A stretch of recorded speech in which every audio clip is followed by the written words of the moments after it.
We're obviously not stretching it like this, but even when we just stretch it a bit, it's cracking a whole lot, guys. This is completely unacceptable.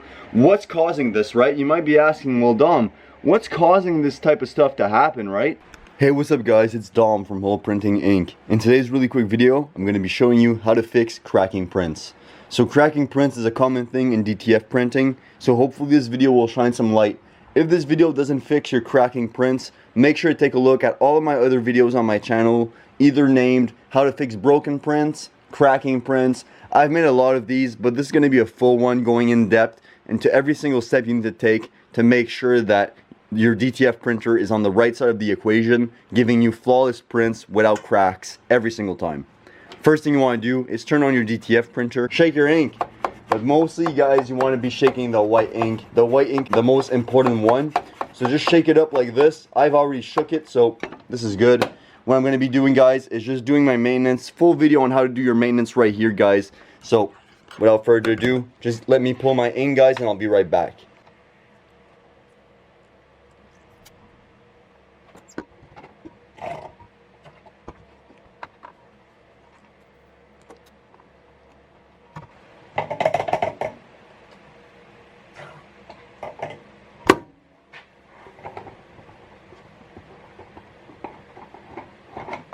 Alright guys, so the maintenance is done. The next step is going to be to take a little sheet, make sure the printer is on obviously, and before we do anything else, we're going to do a head cleaning. Alright guys, so first step, you want to do F12 head cleaning, and then from there we'll move on to the next step after.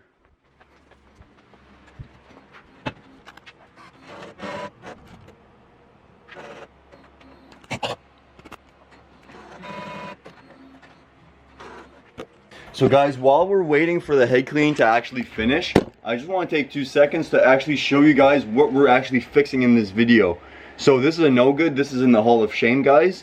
But basically, look, we're obviously not stretching it like look at this, guys. We're obviously not stretching it like this, but even when we just stretch it a bit, it's cracking a whole lot, guys. This is completely unacceptable. What's causing this, right? You might be asking, well, Dom, what's causing this type of stuff to happen, right? Because like I'm doing everything correctly, all that type of stuff. Well, that's why, guys, I'm making you guys do the maintenance properly. I want to make sure that the maintenance on your printer is done properly, making sure that every single piece of white, especially the white ink, is without like any lines missing. When there's lines missing in your white, even if you cure it properly with the proper oven settings, it's still gonna crack, guys, because it's missing some actual ink to be able to, you know, stick on the fabric. So this is what's causing like air gaps. I'm not a scientist, guys. I don't know why actually it's happening, but I know what is the problem and how to mitigate these crackings. Because like when I look at the new shirts that I'm doing, look at this, guys. These are the new shirts with the proper settings. We're stretching and there's absolutely no cracking whatsoever, guys. This is exactly what you want. These are the new shirts, guys. No cracking whatsoever.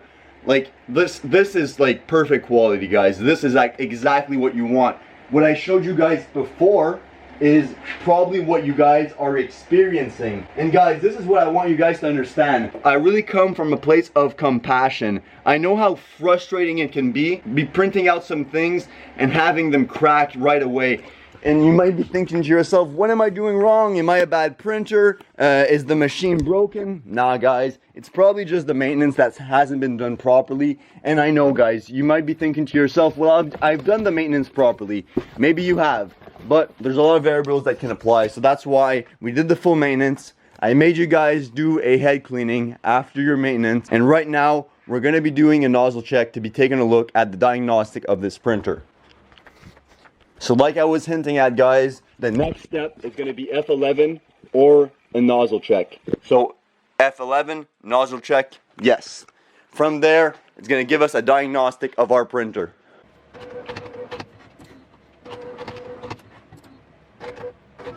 Alright guys, so the nozzle check is going down.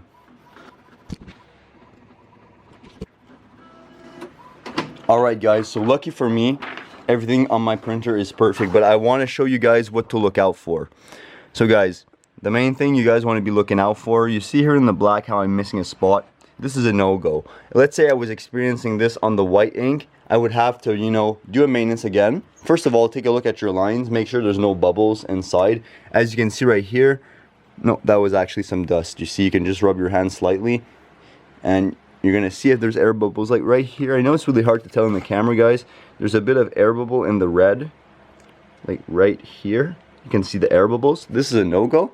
Lucky for us on the red though, everything is perfect because the air bubble isn't like close enough to interfere. But still, if it were to be a problem with the white ink, I would for sure just pull out the syringe like we did and just pull some more ink.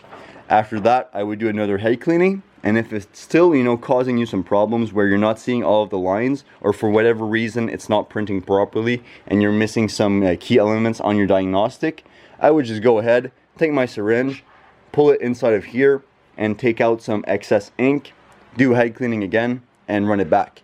From there, eventually you should be getting these flawless results where your diagnostic is perfect and all of your lines are there. Once that is perfect, guys, the next step I want you guys to take into consideration is your oven. Now guys, I got really frustrated previously when I was doing my first FedEx order right here. When I was doing it, guys, I basically learned that my old oven that I had right up here had uneven heating elements. So let's say we have like 4 heating elements. I'm not even sure if there's 4, just take my word for it, it's an example.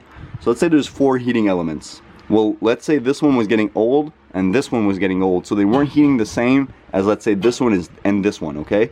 So basically I was getting uneven prints every single time. I had to turn the sheet a bunch of times inside of the printer.